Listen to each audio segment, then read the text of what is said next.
Good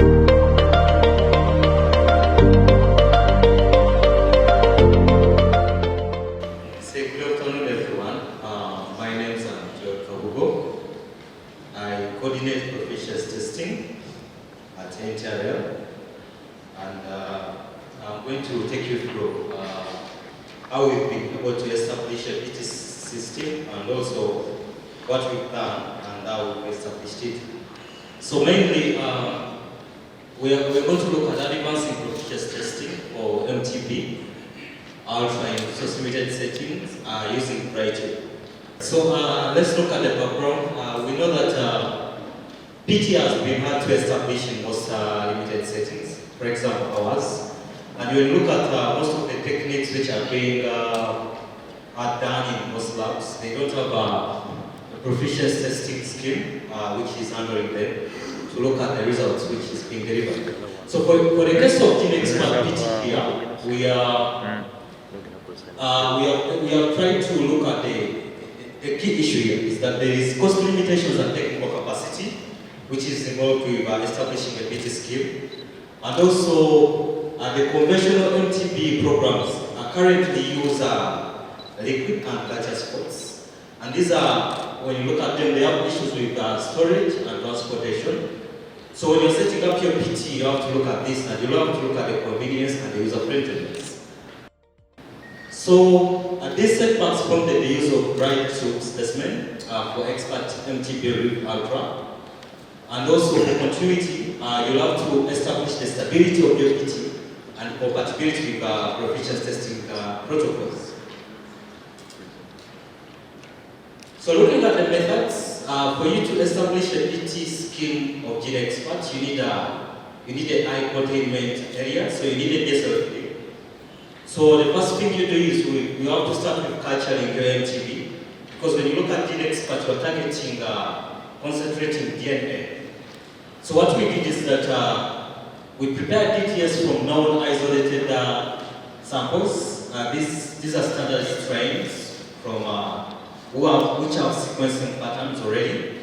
We're using a pan-susceptible and then a monoresistant sample, and also NTM. NTM is non-tobacco mycobacteria.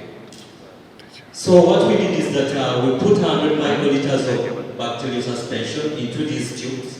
The tubes are about 4 ml. So we dry the MTB, the live isolates, in these tubes in a biosafety cabinet for about 7 days. And then after drying, we prepare all the paperwork also. And then we prepare for shipment. So mainly here we are trying to validate or look at the stability and the user friendliness of using dry tube compared to other methods like using liquid and using spots, like the DBS type of PT.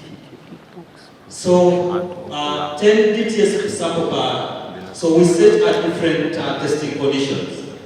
So after preparing, we sent out to participating labs to test and report within 6 weeks. Then again, we put these samples at different conditions, under the dark, at room temperature, at 2 to 8, and also at 37 degrees Celsius, and then finally at 55 degrees. So this process took us a year to complete on the results and to conclude on the effectiveness. So now this is part of the testing protocol at the end user. So at the end user, we sent out 5 panels to every participant to look at how friendly can they use these things, how quickly can they perform. So, and the testing, we followed the normal routine testing protocol for xpert MTB, the method for testing TB and also rifampicin resistance. So, and then all participants had to submit back their results within 6 weeks. So we also looked at the stability at different regions. So we sent out to participants within Uganda and also to the East Central and Southern Africa countries. Outside Uganda, we sent to over 40 testing sites. Then within Uganda, we targeted over 270 sites. So the individual performance of participants in this presentation, I'm not going to look at it. And I'm going to zero down on the effectiveness of DTS or dry tube. So in case you are trying to establish a PT, probably when you're using also, when you are targeting maybe anything genomic or anything that is focusing on genotype, this is a method you can take up. So when you look at the results here, you look at the different testing. So the validation is the one we did at NTRL before shipping, and also the validation is the expected result. Then we have testing at 2 to 8 degrees at 6 months, then 2 to 8 degrees at 1 year, and then also at room temperature. And also at the end of the year, that's when we tested at 55 degrees. So at 55 degrees, we put the dry tubes in a hot air oven for 2 weeks. And then we looked at the degradation of the DNA. So what we found out is that using dry tube, you have less issues with contamination. The participant almost, because all the samples we sent out 5 panels, and the performance was above 95. We had set our cutoff to be at 80 using other studies we had looked at. And then when we compared the results with other panels which use liquid and dry tube specimen, not using the tube but using the spots. For example, something that looks like a DBS card. We looked at our results were more stable over time. There were slight deviations from the median values when you look at the box plots here. And then when you look at the storage, the best storage conditions is 2 to 8. And at 2 to 8, you can store your DTS PT samples for over 1 year. That's the time we tested. But we believe you can even store it for a longer period. So what does this mean? This means that if you have your PT and you're using dry tube, maybe you're looking at DNA, you can prepare for once in a year, prepare your batch, and then you can send out over 3 rounds without preparing again. So this reduces on the cost you need to incur for preparation. It reduces on the workload you need to incur in preparation. And also, in our conclusion, this is what we concluded, that the DTS stored at 2 to 8 remain more stable for over a year compared to higher temperatures. The higher the temperatures increase for your storage of DTS samples, the more you lose your stability of the PTs. So during our analysis, we looked at that for every increase in temperature of over 10 degrees, you lose about 3 cycle fresh cold cycles. So in a period stored of over a month at 55 degrees. So meaning that you have to look at your temperature differences when you are preparing your PTs and how stable you will use. So this marks the end of my presentation. It was a short presentation, and I thank you. Thank you very much, Joel. So ladies and gentlemen, again I'll request Joel and Ephraim, please come over there. Andrew, the first 2 presenters sat on these 2 chairs. If you want, you can sit on the other so that you're also, the first to sit on those 2 as well. So can I see the hands up for the questions for these 2 gentlemen? Yes, there's one there. Yes? Okay, thanks so much, presenters. I have a question to Joel. My name is Phoebe. I come from a hospital, that is Kumi district. So the question I have for Joel, from your presentation, you said PT, you give 5 DTS tubes, and we have a question that's circulating in our facilities. Now, you realize that there are facilities that are having gene expert machines with 8 modules, with 16, and we are asking a question. You're giving us 5 DTS tubes. And remember, when we are running this EQA, the modules select automatically. So how is it that we are sure that when you run the 5 modules on EQA, the other modules, like maybe 3 if they are 8, then the other balance if it is a 16 module gene expert? How sure are we that the other modules are also producing the right results besides participating on EQA? That is my question. Thank you. Okay, thank you. There was a hand here, and then there is another one there, and one here. Okay. Okay. Thank you. Good afternoon, everyone. My name is Segdi Nyako from General Hospital. My question is also related to HuQAS, about the xpert 16 modules, plus we have 16 modules. Yes, the PT samples you send cater for only four modules. Okay, the samples we are sending, we are catering for only 4 modules because we have a 4-module machine. But right now we have a 16 module, and now we still send the same sample volumes.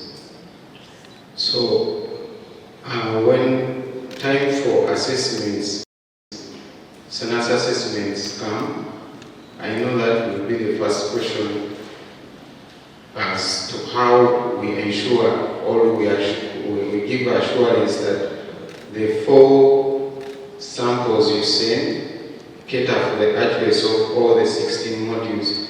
So kindly give us light on that, and if there's no way people can help us and increase the sample volumes, you also give us a way forward.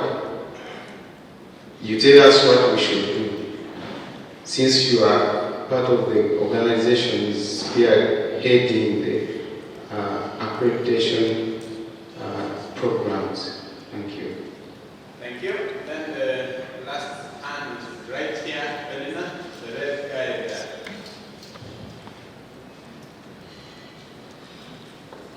Yes, thank you, Joel, for your presentation. I'm Maurice Emmanuel from the hospital. Good enough, you have talked about the feasibility study which you did at different temperatures and storage. And I'm happy that you came out with a 1 year for those DTSs. Now, is it possible you can give us HuQAS samples from those that you prepare from your facilities? Because right, we know the machine has its own SPCs, but we would wish to get also some of those HuQAS materials so that we can run them and we can check our performance of the machine. Thank you. Well, thank you very much, ladies and gentlemen.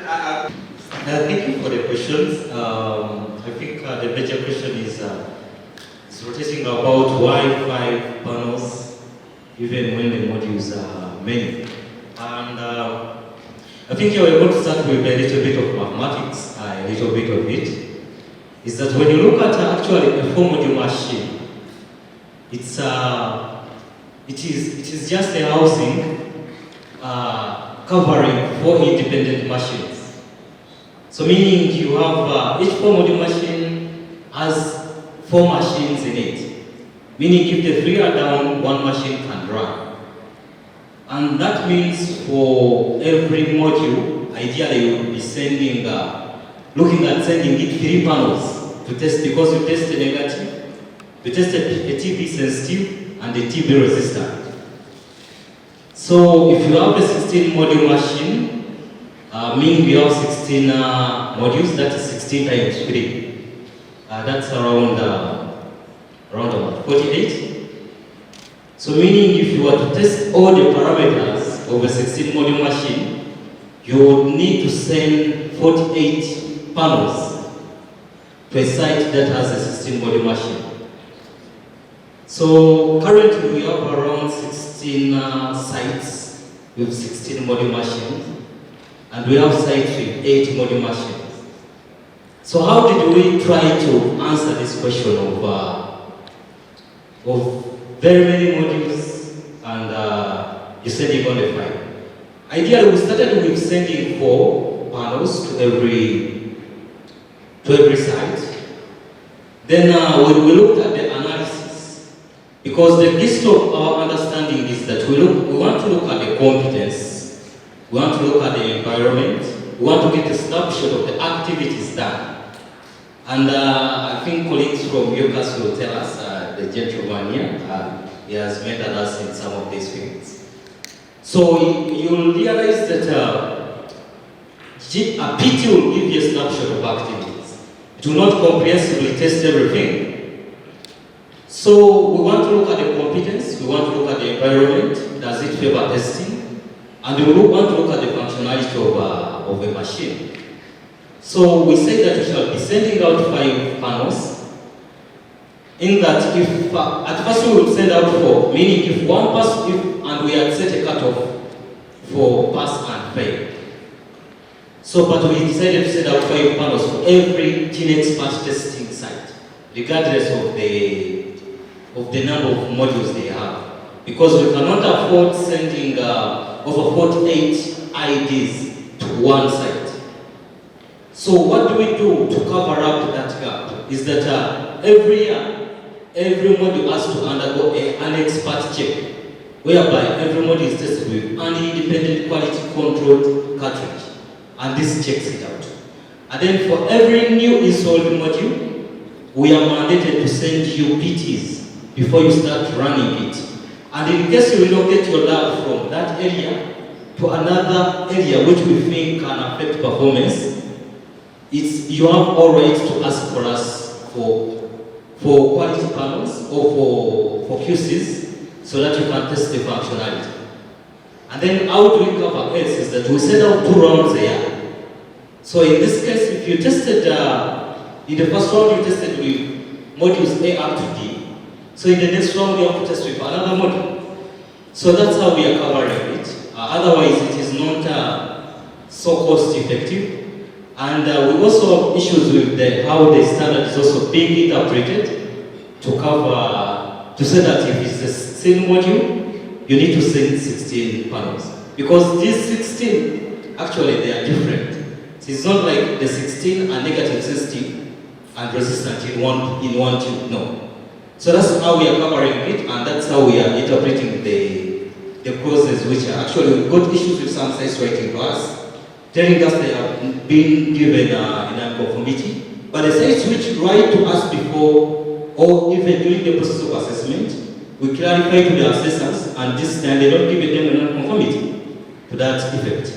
So then regarding IQCs, this is still a point of discussion, and I think I don't have a conclusive answer to this one, Olusibi. But when you look at IQCs, ideally, it's supposed to be the mandate of our lab, so to do this. But of course, you cannot easily start manipulating TB when you don't have a high containment lab. So this is not yet concluded. As a quality team of UNHLS, we have to conclude on this. But as for now, how it is covered is that we still stand on the internal pieces of the machine. That's what I can say. Thank you.